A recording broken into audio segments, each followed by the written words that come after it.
IT에 관한 이야기를 가장 쉽게 전달해드리는 시간 이목의 IT 트렌드를 읽다 일상 IT입니다. 네, 안녕하세요. 일상 속 IT 전해드리는 시간입니다. 자, 오늘 소식 준비를 했고요. 근데 짧게 두 가지만 전해드리려고 합니다.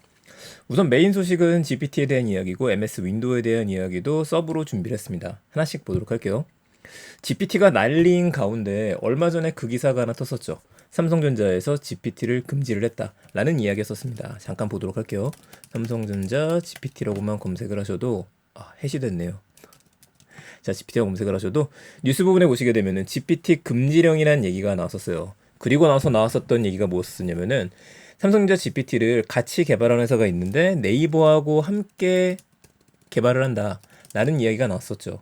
GPT가 문제가 좀 있다 보니까 이거 관련해가지고 그 보안 문제입니다.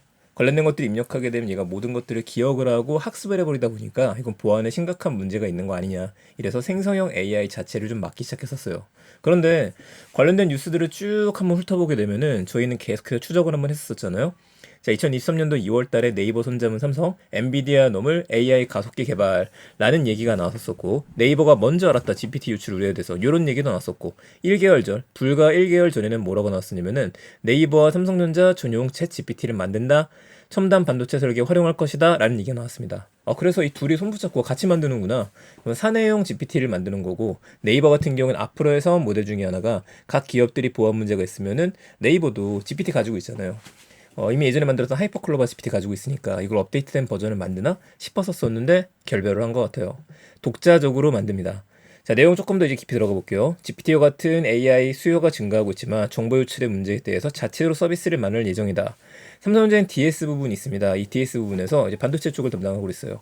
GPT 3.5 수준 이상의 자체 거대 언어 모델 LLM을 도입할 계획이라고 이야기를 했었죠. 그러니까 현재 우리가 사용하는 거 보게 되면은 GPT를 통해서 요약 정리를 한다라든지 질문을 던진다라든지 이런 것들을 하고 있습니다. 회의록 요약하는 것들, 시장을 분석하는 것들, 이것만 하면 되겠구나라고 생각을 한 것 같아요. 그래서 보게 되면은 공정 설계 제조 업무에서 전문 지식 검색, 위키와 비슷하게 될 것 같고요. 구매, 경비 등의 업무 프로세스 자동 응답. 이거는 내부 사정을 잘 알아야지만 가능하다 보니까 내부가 될 수밖에 없을 것 같아요. 번역을 해주는 것들, 문서 작성해주는 것들, 회의록을 요약해주는 서비스.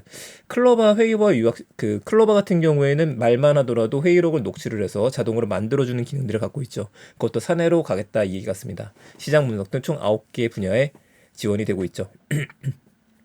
자, 그리고 나서 여기서만 끝나는 게 아니라 앞으로는 삼성전자 같은 경우에는 DS뿐만 아니라 DX라든지 관련된 부서별로 별도의 GPT를 만들 것으로 보이기도 합니다. 그래서 부서별 업무를 제대로 지원해 줄 수 있는 방법들, 이게 좀 연구가 되어져 가고 있고, 이 넥스트로 우리가 좀 보자라면은 제가 누누이 좀 이야기를 들었었지만 지금 이제 빅스비로 업데이트된 버전을 보여줄 때가 됐어요. 빅스비 같은 경우에도 워낙에 삼성에서 밀고 있는 서비스이고 좋은 서비스인데 많은 분들이 애플의 시리도 마찬가지고 빅스비도 마찬가지고 불러본 지가 오래됐었을 겁니다. GPT의 영향력에서 지금 밀리게 됐죠. 그럼 삼성 입장에서는 오픈 AI와 같은 챗 GPT가 소문 잡고서 빅스비를 업데이트를 시키든지 아니 별도로 만들어야 되는데 이것도 고민이 될 수밖에 없을 것 같습니다.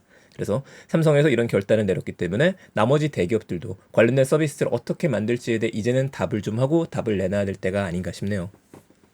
자, 두 번째 얘기해 보도록 하죠. 마이크로소프트에서 윈도우 10 지원 종료에 나섰습니다. 13일은 마지막이니까 어제예요. 어제를 기점으로 해서 윈도우 10 21H2 버전 지원이 종료가 됐습니다. 최종 업데이트는 2021년도 11월 달에 업데이트가 됐고요. 이때부터 18개월 동안만 서비스를 하겠다라고 공지를 했었고 18개월이 되니까 이제는 중단하겠다라고 이야기를 했던 겁니다. 자, 우리 알고 있죠. 그래도 지원을 중단하는 거기 때문에 앞으로는 업데이트나 이런 것들을 기대는 못하지만은 간단한 서비스는 제공을 해요. 그 중에 하나가 2025년 10월 14일까지 앞으로 2년 남았습니다. 이때까지는 보안 서비스를 지원을 해줄 거다. 그 이후로는 지원하지 않습니다라고 이야기를 하는 거죠. 그럼 어떻게 해야 되느냐? 여러분들께서는 윈도우 11을 써라 이렇게 얘기하는 거예요. 근데 문제가 한 가지가 있죠. 기업이나 공공기관의 경우 운영체제 전환에 많은 시간이 필요한 이라고 가로치고는 뭐냐면은 구매를 해야 되거든요. 이 비용 마련해야 되니까. 이런 기업 같은 경우에는 지금 당장 못 바꾼다. 모든 체계가 윈도우 10 기반으로 되어져 있다. 이렇게 주장할 수밖에 없습니다. 심지어는 여러분 아시겠지만 대법원 사이트 이런 데를 들어가잖아요. 아직도 인터넷 익스플로러에 최적화되어져 있기 때문에 인터넷 익스플로러 9 버전으로 실행해야지만 돌아가는 서비스들이 있습니다.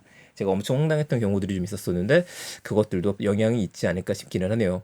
자, MS는 사이버 공격이 급증하는 위험한 상황에서 보안 업데이트 하지 않으면 취약해질 수 있다. 그러니까 우리가 빨리 업데이트해서 써라. 돈 내고 쓰세요. 라고 이야기했다고 봐야 될 것 같습니다.